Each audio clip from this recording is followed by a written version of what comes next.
Good morning बच्चों। 20 तारीख को जो हम लोगों का फुल सिलेबस टेस्ट हुआ था उसके जो मोस्ट डाउटफुल क्वेश्चंस हैं, मतलब जो ज़्यादातर बच्चों के गलत हुए हैं, तो उनको हम लोग देखने जा रहे हैं कि उसमें क्या गलती हुई। पेपर बेटा थोड़े जल्दी जल्दी हो रहे हैं तो इसमें कुछ आंसर्स करेक्शन थे। तो क्वेश्चन 5 इसका आंसर 3 करा दिया गया था। क्वेश्चन नंबर 6 इसका भी आंसर 3 करा दिया गया था। और क्वेश्चन नंबर 14 ये बोनस था। क्वेश्चन नंबर 15 का आंसर 2 हो गया था। और क्वेश्चन नंबर 19 का आंसर 4 हो गया था। और क्वेश्चन नंबर 26 का आंसर ये 2 कराया गया था, ये 4 हो गया था, sorry.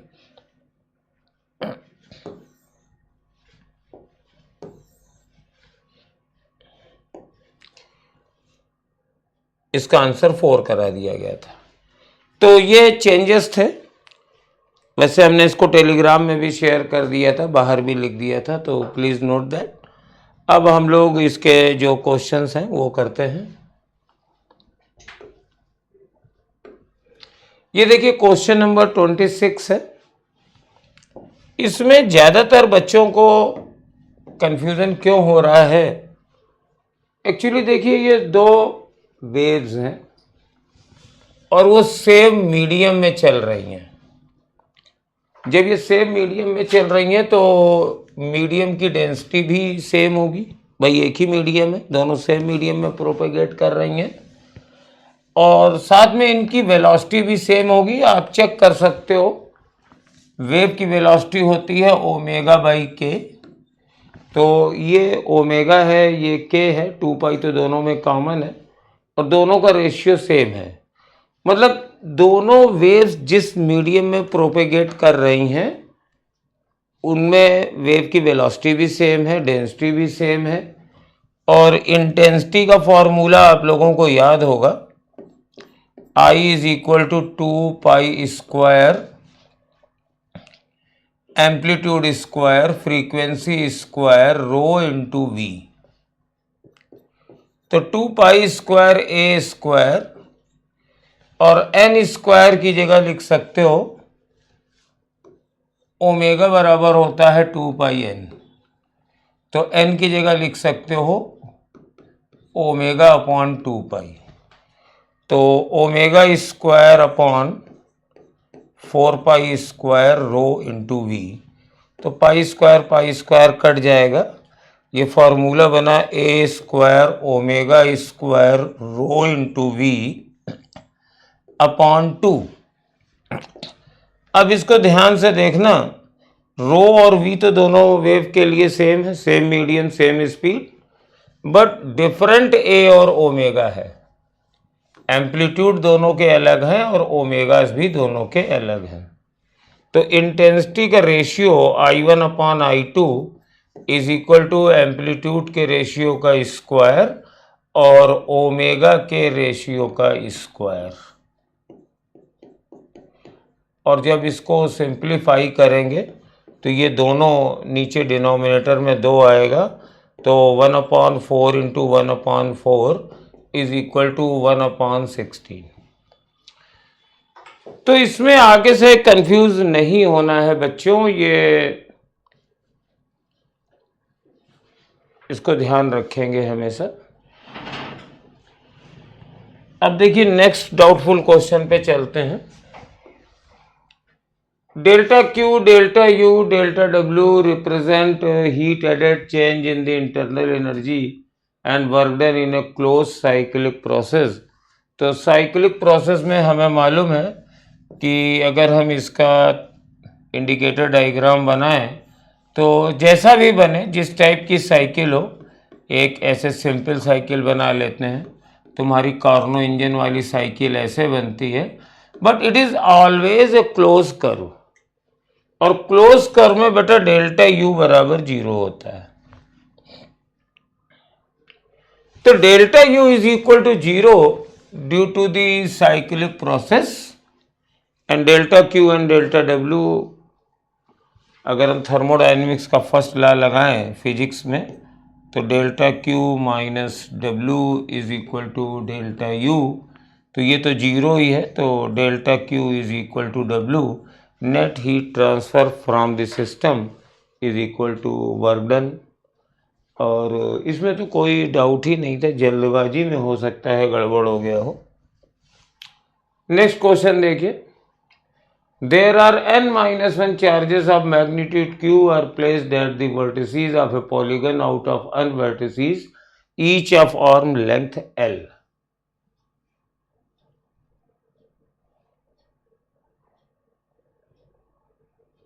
The field at the center of the polygon is. तो हमारे पास ये मान लीजिए कोई ट्रायंगल है और यहाँ पे सभी पे चार्जेस रखे हुए हैं।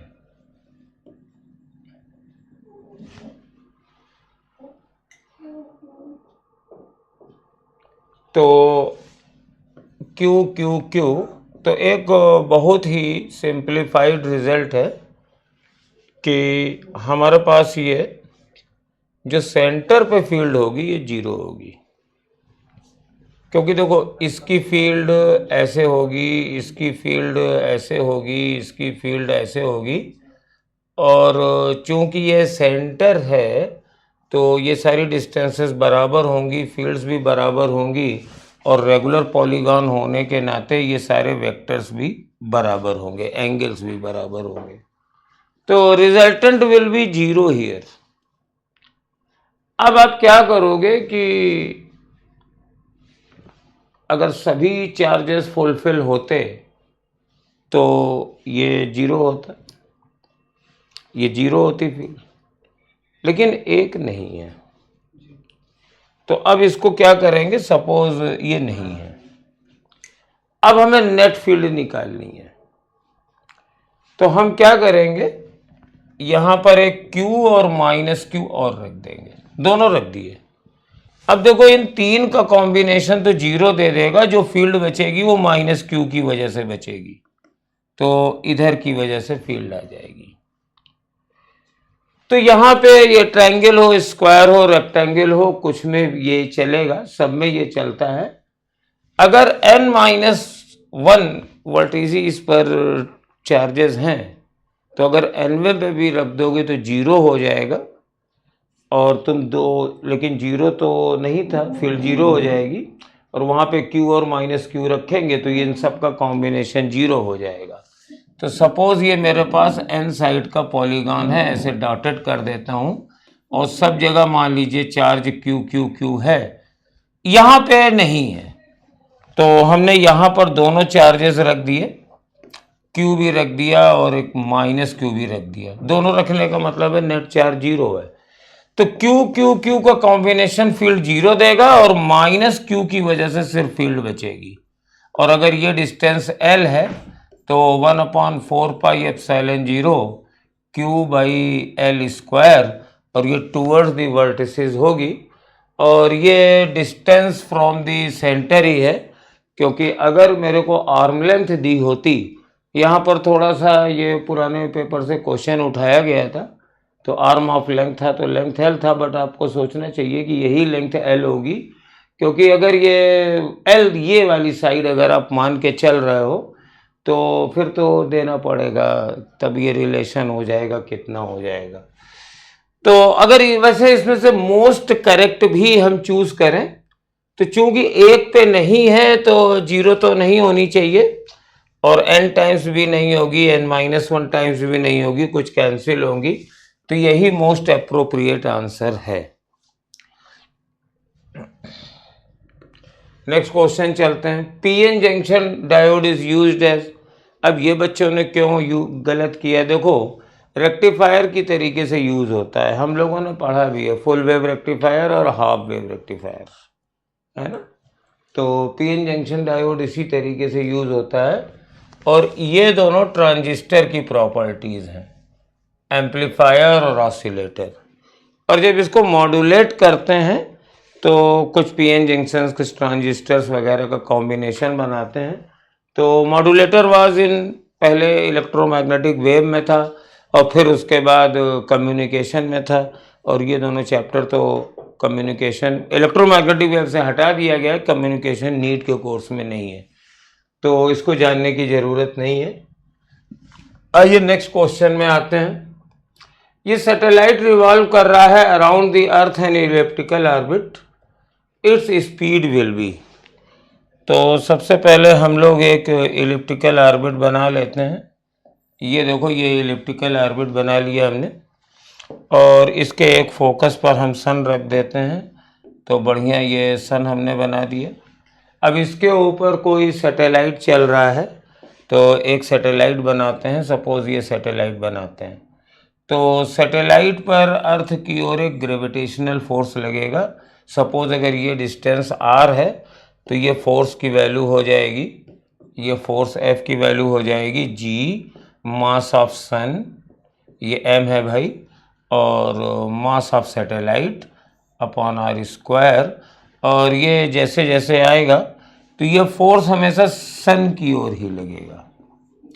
तो अगर हम सन के अबाउट इसका टॉर्क कंसीडर करें तो टॉर्क विल बी 0 और देयरफॉर एंगुलर मोमेंटम कंजर्व रहेगा। टॉर्क अगर 0 होता है तो एंगुलर मोमेंटम कंजर्व रहेगा। अब सपोज यहाँ पर ये पार्टिकल है और इसकी वेलोसिटी इधर v है, तो इसका एंगुलर मोमेंटम कितना होगा? रेडियस वेक्टर तो ये हो गया r और ये v और इसके बीच का एंगल है, तो ये हो जाएगा mv r साइन थीटा। ये मेरे पास एंगुलर मोमेंटम है, वो कंजर्व रहेगा। तो चूंकि एंगुलर मोमेंटम कंजर्व रहेगा और डिफरेंट लोकेशन पर ये सन से इसकी डिस्टेंस और थीटा अलग अलग बन रहा है, तो स्पीड मेरे पास हो जाएगी v बराबर l upon M R sine theta. Mass का तो कुछ फर्क नहीं पड़ेगा, but at different locations r और थीटा डिफरेंट होंगे तो स्पीड सेम नहीं हो सकती है। और ये दोनों हमारे पास नियरेस्ट और फारदेस्ट पॉइंट है। ये नियरेस्ट है और यहाँ पर इसकी वेलोसिटी टेंजेंशियल ऐसी होगी, थीटा इज इक्वल टू 90। यहाँ पर वेलोसिटी ऐसी होगी, थीटा इज इक्वल टू 90। तो ये मेरे पास मिनिमम वेलोसिटी है, मैक्सिमम वेलोसिटी है, और ये मैक्सिमम मिनिमम वेलोसिटी होती है। क्यों? क्योंकि थीटा अगर 90 हो गया दोनों प्लेस पे, तो जब r मिनिमम होगा तो v मैक्सिमम होगा, अगर r मैक्सिमम होगा तो ये मिनिमम होगा।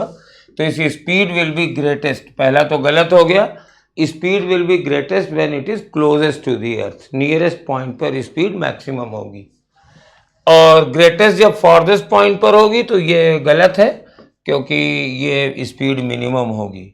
और गोज ऑन इंक्रीजिंग और डिक्रीजिंग कॉन्टिन्यूसली डिपेंड्स अपॉन, तो लगातार तो इंक्रीज नहीं करेगा, यहाँ से यहाँ तक घटती जाएगी, फिर यहाँ से यहाँ तक बढ़ती जाएगी।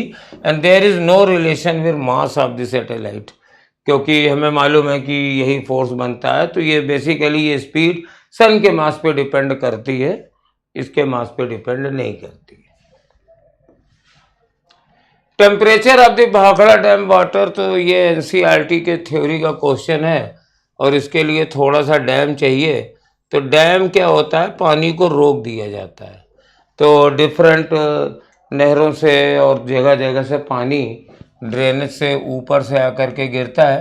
तो जब ऊपर वाला पानी नीचे आएगा, तो सपोज ये h हाइट से पानी गिर रहा है, तो यहाँ इसकी पोटेंशियल एनर्जी mgs थी और नीचे आकर के ये काइनेटिक एनर्जी, पोटेंशियल एनर्जी घटेगी, काइनेटिक एनर्जी हीट में बदलेगी और ये हीट इसका टेम्परेचर बढ़ा देगा। ऐसे कई क्वेश्चन हम लोगों ने कैलोरीमेट्री में करते भी हैं। इतनी ऊंचाई से पानी गिर रहा है तो वो टेम्परेचर कितना इंक्रीज हो जाएगा, तो mgh बराबर mc डेल्टा थीटा लगा करके करते हैं। तो यहाँ पर टेम्परेचर ज़्यादा होगा तो ग्रेटर है temperature of Bhakra dam water at the ground level, तो ये ग्राउंड लेवल है with respect to the temperature at high level, तो यहाँ ज़्यादा होगा। तो it is very easy, high level का टेम्परेचर कम होता है, ये ज़्यादा होता है।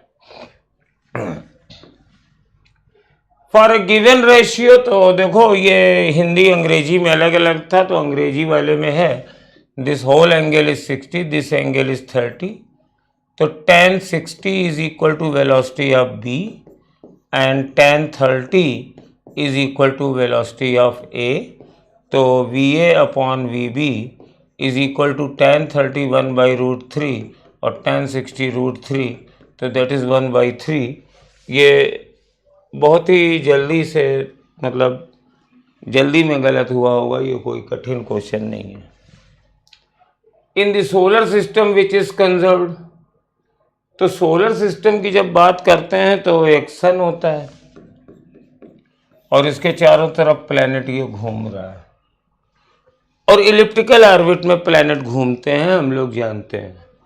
तो फिर वही इलिप्स वाली प्रॉपर्टी हो गई, सन के अबाउट एंगुलर मोमेंटम कंजर्व रहेगा, तो हमारे पास काइनेटिक एनर्जी तो कंजर्व नहीं रह सकती, क्योंकि डिफरेंट पोजीशंस पर यहाँ पर वेलोसिटी मैक्सिमम होगी, यहाँ पर मिनिमम होगी, मतलब स्पीड विल वेरी, तो काइनेटिक एनर्जी और लीनियर मोमेंटम तो कंजर्व नहीं रह सकते, और एंगुलर वेलोसिटी भी कंजर्व नहीं रहेगी, क्योंकि v बराबर होता है ओमेगा क्रॉस r, तो डिफरेंट लोकेशन पर v डिफरेंट है, r भी डिफरेंट है, तो हमारे पास ये टोटल एनर्जी कांस्टेंट रहती है, बिकॉज दिस इज अवर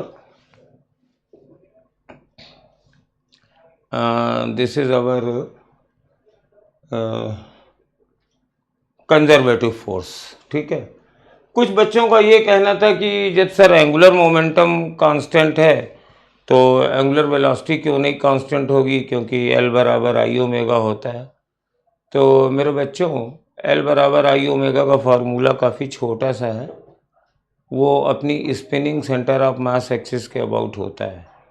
जो एंगुलर मोमेंटम का फार्मूला होता है किसी पार्टिकल को, वो L बराबर होता है R क्रॉस P, और R क्रॉस P क्या होता है, R क्रॉस V और साथ में M, तो ये R V साइन थीटा, तो ये कांस्टेंट नहीं रहेगी। ठीक है ना, तो इस तरीके से चलता है, टोटल एनर्जी विल कांस्टेंट। अब यहाँ पर बड़ा कंफ्यूजन ये था, देखिए मैग्नेटिक मोमेंट होता है, सॉरी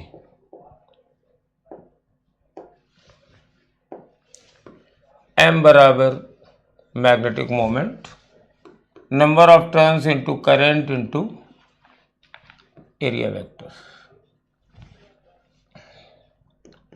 और एरिया वेक्टर हम लोग कैसे लेते हैं, नंबर ऑफ टर्न्स तो यहाँ पर एक ही रहेगा, और ये चाहे इलेक्ट्रॉन घूमे चाहे जो भी घूमे, तो ये एक्चुअली ये फिगर की कोई ज़रूरत नहीं है, ये एक फैक्ट है। जैसे इलेक्ट्रॉन है ऐसे घूम रहा है, तो करंट तुम्हारी इधर बनेगी, उल्टी होती है ना इलेक्ट्रॉन के मोशन के, और अगर प्रोटॉन घूम रहा है तो करंट ऐसे होगी, और एरिया वेक्टर इसी के हिसाब से डिसाइड करता है। अगर करंट इस हिसाब से है तो इसको घुमाइए, राइट हैंड थंब रूल लगाइए, तो एरिया वेक्टर आउटवर्ड होगा, और इसमें एरिया वेक्टर इनवर्ड होगा।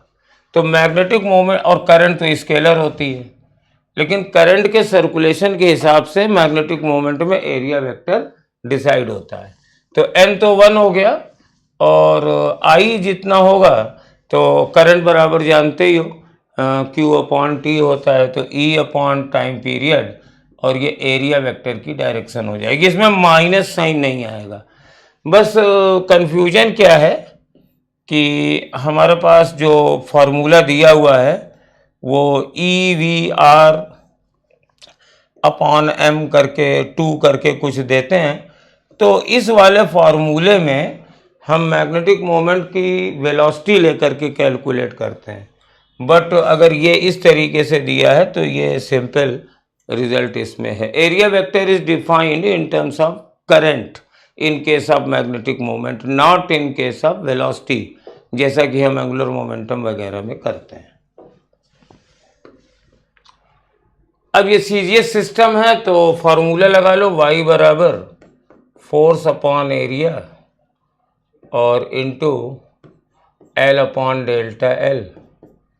तो मान लीजिए कि फोर्स तो पूछा ही है, एरिया 1 है और L कुछ है और लंबाई इसकी दुगनी कर दी तो delta L 2L minus L यानी L के बराबर हो जाएगा और ये यंग मॉडुलस है तो ये दोनों कट गए। तो फोर्स की वैल्यू यंग मॉडुलस के बराबर ही होगी। अब अगर यंग मॉडुलस सीजीएस यूनिट में है तो इतने डाइन्स होगा, अगर यंग मॉडुलस एमकेएस यूनिट में होता तो इतने न्यूटन हो जाता। बाकी चीज़ें तो कट ही गई हैं। यहाँ पे हो सकता है और दूसरा और तीसरा सर दोनों सही थे तो यहाँ पर पेपर में करेक्शन था, ये मैंने 10⁻10 करा दिया था, तो उसके बाद कोई कन्फ्यूज़न की बात इसमें बचती नहीं है।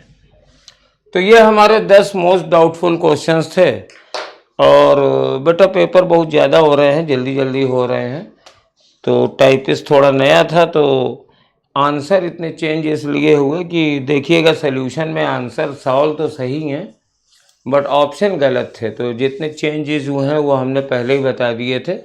इसके अलावा बायो में भी एक क्वेश्चन बोनस है, वो बायो वाले सर बता देंगे और एक क्वेश्चन का आंसर चेंज हुआ है। तो wish you all the best, I hope it makes all the doubts clear. तो मिलते हैं नेक्स्ट टेस्ट के एफएलटी में, तैयारी करिए और हाँ अगला वाला एफएलटी थोड़ा सा ज़ोरदार है तो उसको ठीक से करिएगा।